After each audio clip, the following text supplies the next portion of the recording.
প্রিয় দর্শক বন্ধু,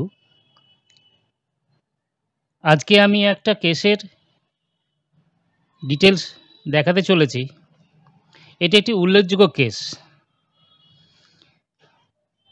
আমার যারা ফলোয়ার আছেন, ইউটিউবের ফলোয়ার আছেন, যারা ফেসবুকের ফলোয়ার আছেন, হোমিওপ্যাথি যারা ছাত্রছাত্রী, যারা নবাগত ছাত্রছাত্রী, নবাগত যারা পাস করেছে, তাদের জন্য কেসটা খুব একটা উল্লেখযোগ্য কেস হতে পারে।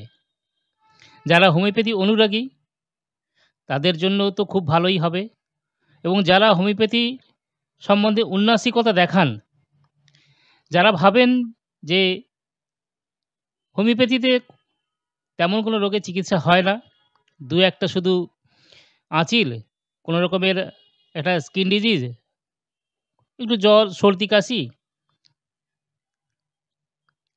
পেট খারাপ, একটু আঘাত লাগাতে আর্নিকা, এই ধরনের চিকিৎসা যারা ভাবেন হোমিওপ্যাথি সম্বন্ধে, যারা হোমিওপ্যাথিতে কুরুচিকর মন্তব্য করেন, তাদের জন্য ওই কেসটা একটা নিদর্শন হিসাবে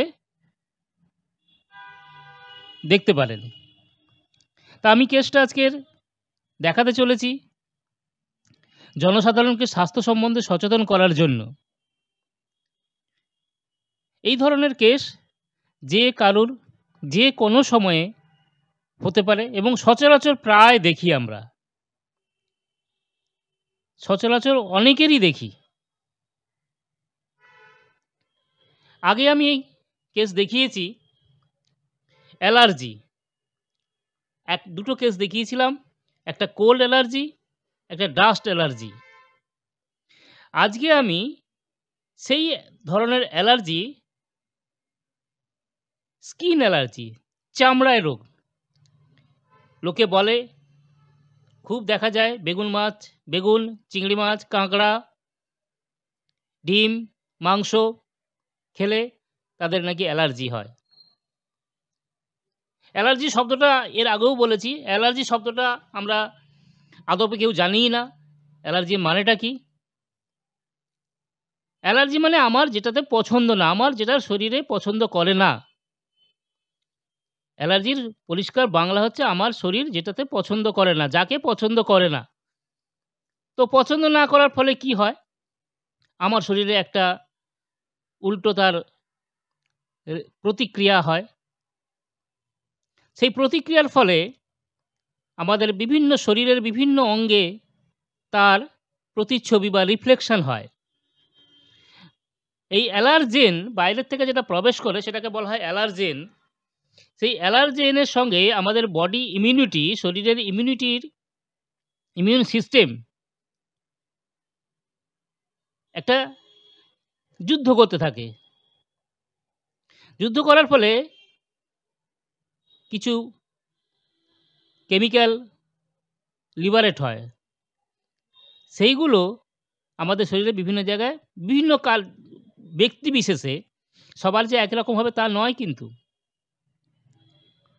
এটা আমাদের পরিভাষাতে হোমিওপ্যাথি দর্শন অনুসারে যেখানে উইক পয়েন্ট পাবে সেখানেই হচ্ছে এফেক্ট করে। কারোর স্কিনে হয়, কারোর কোল্ড ঠান্ডা লাগাতে হয়, কারোর সর্দি কাশিতে হয়, কারোর ধুলোতে হয়, কারোর ধূপের গন্ধ, ধুনোর গন্ধ, কারোর সিগারেটের গন্ধ, এগুলোতে বিভিন্নতে হয়। তো আমি সেই ধরনেরই কেস আমি দেখাচ্ছি। আগে আমি প্রথম কেস শুরু করেছিলাম নভেম্বরের মাসে 10-11 তারিখ, 10-11-2025। ভদ্রমহিলার বয়স 36 বছর বয়স, 10-11-2025। ভদ্রমহিলা আমাকে এসে বললেন, কি সমস্যা? আমি জিজ্ঞেস করলাম, না অ্যালার্জি। আজকালকার ছোট বাচ্চারাও, যারা কিনা ডাক্তারি সম্বন্ধে, মেডিকেল সম্বন্ধে কিছুই বোঝে না, জানে না, এই ধরুন 4-5 বছর, ও না 5 বছর, 6 বছর, 7 বছর, 8 বছর, আমি বহু ছেলে মেয়েদের দেখেছি যাদের হয়, তারা বলে আমার অ্যালার্জি আছে। তারা শুনেছে বড়দের কাছ থেকে, অ্যালোপ্যাথি ডাক্তারবাবুর কাছ থেকে শুনেছে। অ্যালোপ্যাথি ডাক্তারবাবুরাও বলে দিয়ে গেছেন অ্যালার্জি। তার মানেই জানে না। অ্যালার্জি আর ইডিওসিনক্রেসি আগের ভিডিওগুলোতে আমি দেখিয়েছি। বই পাতা খুলে খুলে স্টুয়ার্ট ক্লোজ কি লিখে গেছেন হ্যানিম্যান সাহেব, মহাত্মা হ্যানিম্যান, আমাদের মহাত্মা হ্যানিম্যান কি বলেছেন, ইডিওসিনক্রেসি কি আর অ্যালার্জি কি, এটা তো অ্যালোপ্যাথি ডাক্তারগুলো পড়েন না, পড়ানো হয় না ওনাদের সিস্টেমে। তো যাই হোক, এই ভদ্রমহিলা স্কিনে অ্যালার্জি হয়। কী হয়? এটাকে বলা হয় ডাক্তারি পরিভাষায় আর্টিকেরিয়া, বা বাংলায় বলে আমবাত। শরীরে কোথাও কোথাও চাকা চাকা ফুলে যায়, কোনো একটা বিশেষ পার্টিকুলার অ্যালার্জেন জন্য শরীরে চাকা চাকা দাগ হয়, ফুলে যায়, এটাকে বলে আমবাত। এই আর্টিকেরিয়া দু রকমের হয়, একটা এক্সটার্নাল, একটা ইন্টারনাল। কখনো শ্বাসনালীতে আর্টিকেরিয়া হয়, কখনো ইন্টেস্টিনাল ট্র্যাক্ট, খাদ্যনালীতেও আর্টিকেরিয়া হয়। প্রচুর চুলকোয়, অস্বাভাবিক যন্ত্রণা। স্কিনে হলে তাও তো দেখা যায়, চোখের সামনে দেখা যায়। আমরা কেউ যাদের হয়, অসহ্য চুলকানি হয়, চুলকাতে পারেন। কিন্তু যাদের ইন্টারনাল হয়, রেসপিরেটরি ট্র্যাক্টে হয়, শ্বাসনালীতে হয় বা খাদ্যনালীতে হয়, তাদের যে কি অসহনীয় যন্ত্রণা হয় তা বলে বোঝানো মুশকিল। তো এনার হয়েছে আর্টিকেরিয়া। উনি বলছেন যে এই গত ৩ মাস ধরে শুরু। তো আমি আরও একটু ডিটেলসে গেলাম। আমি তো ডিটেলস কেস হিস্ট্রি নিয়ে আমি আরও জানলাম যে ওনার ছোটোবেলা হয়েছিল, ঠিক একই এই অসুখটা ছোটোবেলাতে হয়েছিল। তো তারপরে কিছুদিন চিকিৎসা করার পর ঠিক হয়ে গেছিলো, তারপরে এতদিন কিছু ছিল না, আবার এই ৩ মাস পরে দেখা গেছে। তো আমি আগে প্রথম দিনের আমার রেকর্ড করা আছে 10-11-25-এর ভিডিওতে ওনার যে কি কষ্ট, কি সমস্যা, কি ধরনের সমস্যা হয়ে আছে স্কিনটা আমি আগে দেখাই। আপনারা আগে সেটা দেখাই, আপনারা দেখুন আগে। তারপরে আমি আবার কেসের ডিটেলসে আসছি।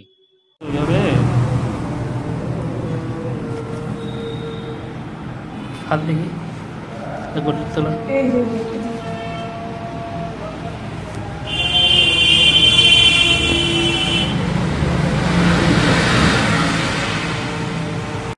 এই আর্টিকেরিয়াটা,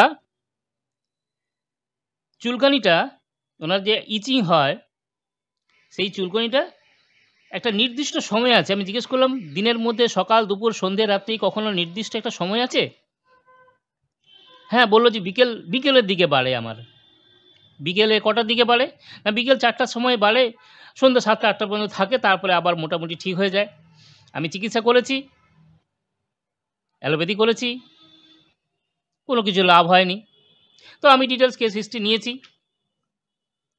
ওনার ওই আর্টিকেরিয়াটা ছোটোবেলায় একবার হয়েছিল 7-8 বছর বয়সে। 7-8 বছরের পাস্ট হিস্ট্রিতে 7-8 বছর বয়সে ওনার এই সমস্যা হয়েছিল। আমি ডিটেলস কেস হিস্ট্রি নিয়েছি। ওনার একটা হামের হিস্ট্রি ছিল, মিজেলসের হিস্ট্রি ছিল 10 বছর বয়সে। একটা বাটাক মাসেলের সোয়াস অ্যাবসেস হয়েছিল, সেটাকে অপারেট করেছেন। অ্যাপেন্ডিক্সের অপারেশন হয়েছে। ফ্যামিলি হিস্ট্রিতে তেমন কিছু বিশেষ পাইনি। ওনার জেনারেলি যে উনি মিষ্টি খেতে ভালোবাসেন, গরম খেতে ভালোবাসেন, আর জিভটা একটু ইমপ্রিন্টের আছে, ইনডেন্টেশন আছে, সঙ্গে হট পেশেন্ট, ফিয়ারফুল, রাগ আছে। সবথেকে বিশেষ ব্যাপার, আমি বড় বড় ক্যাপিটালসে লিখেছি অ্যাভারিস। এটা রেপার্টোরিয়াল ল্যাঙ্গুয়েজ, অ্যাভারিস। রেপার্টরিতে আছে মাইন্ড চ্যাপ্টারে অ্যাভারিস। আমি প্রথম দিন প্রেসক্রিপশান করেছিলাম লাইকোপোডিয়াম 200 দুটো ডোজ, একটা গ্লোবিলসে, সিঙ্গেল গ্লোবিলসে। আমি আরও পরে কিছু ওষুধ দেবো, এটা ঠিক করে রেখেছিলাম। কস্টিকাম, মরবিলিনাম আর থুজা, এটা সাজেস্টিভ মেডিসিন হিসাবে আমি বাঁদিকে লিখে রেখেছিলাম। কিছু কিছু পার্স হিস্ট্রিতে বেস করে ওনার একটা হিস্ট্রি ছিল, সেই হিস্ট্রিগুলো বেস করে আমি সাজেস্টিভ ড্রাগ হিসাবে আমি ভেবে রেখেছি।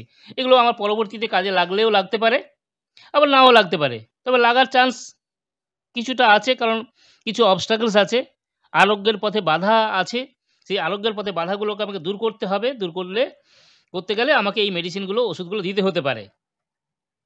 তো প্রথম দিনের আমি ভিডিওটা দেখালাম, আপনারা দেখলেন। আমি 10 তারিখে প্রথম ওষুধ দিয়েছিলাম লাইকোপোডিয়াম 200। 17/11-তে পেশেন্টকে ফলো আপ করি। এটা শর্টে লেখা আছে অ্যামিলিয়েটিং মানে ইমপ্রুভিং, পেশেন্ট ইজ ইমপ্রুভিং। তো তারপরে আবার 24 তারিখে নাকি 1 সপ্তাহ পরে স্কিনের ইচিংটা, হ্যাঁ একটা কথা বলে রাখি, এই লাইকোপোডিয়াম দেওয়ার পরে ওনার একটু বাড়াবাড়ি হয়েছিল। উনি আমাকে ফোনে জানিয়েছিলেন ওনার বাড়াবাড়ি হয়েছিল একটু।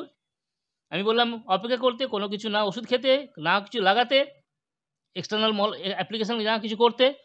তো উনি আমার কথা মতো কিছু করেননি বলে খুব তাড়াতাড়ি উনি রিকভারি করেছেন।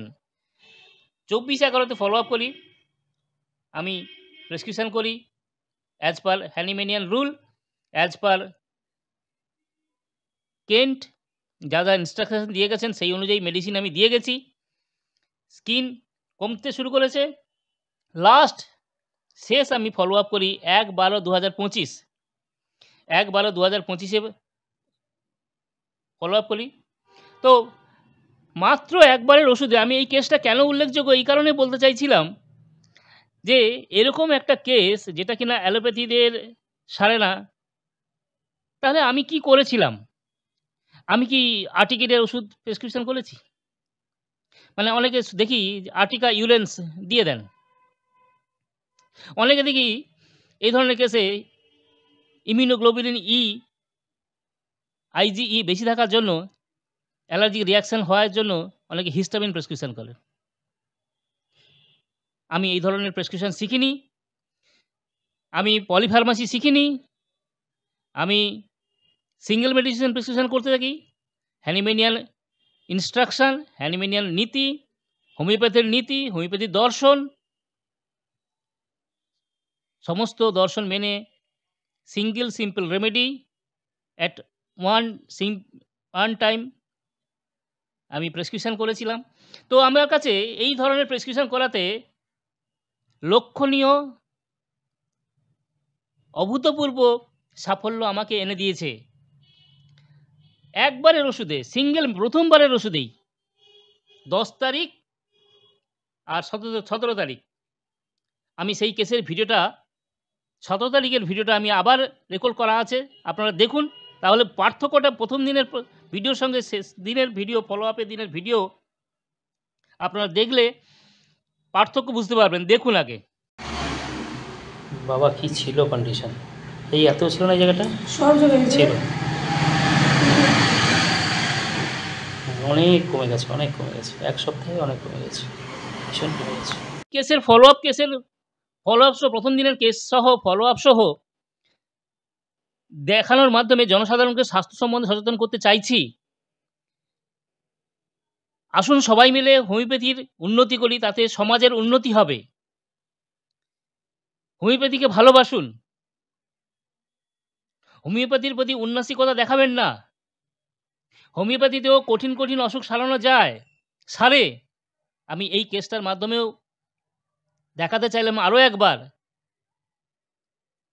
সঠিক হোমিওপ্যাথি চিকিৎসা করলে, সিঙ্গেল মেডিসিন প্রেসক্রিপশন করলে রোগ যে হোমিওপ্যাথি কত তাড়াতাড়ি সাফল্য এনে দিতে পারে তার একটা নিদর্শন বা নমুনা আমি আপনাদের সামনে তুলে ধরলাম। সমাজের সমস্ত স্তরের মানুষকে এই বার্তা পৌঁছে দিতে চাইছি যে আপনারা স্বাস্থ্য সম্বন্ধে সচেতন হন, প্রপার হোমিওপ্যাথি চিকিৎসকের কাছে পৌঁছান যথাসময়ে, যাতে সুস্থভাবে খুব আরোগ্য লাভ করতে পারেন। এবং যারা আমার ফলোয়ার আছেন এই ভিডিওটা দেখবেন, আমার পাশে থাকবেন, ফলো করবেন, লাইক করবেন, শেয়ার করবেন, সাবস্ক্রাইব করবেন আমার ইউটিউব চ্যানেল, সবাইকে শেয়ার করবেন। করলে যে কোনো কারোরই যে কোনো সময় উপকারে আসতে পারে। ধন্যবাদ।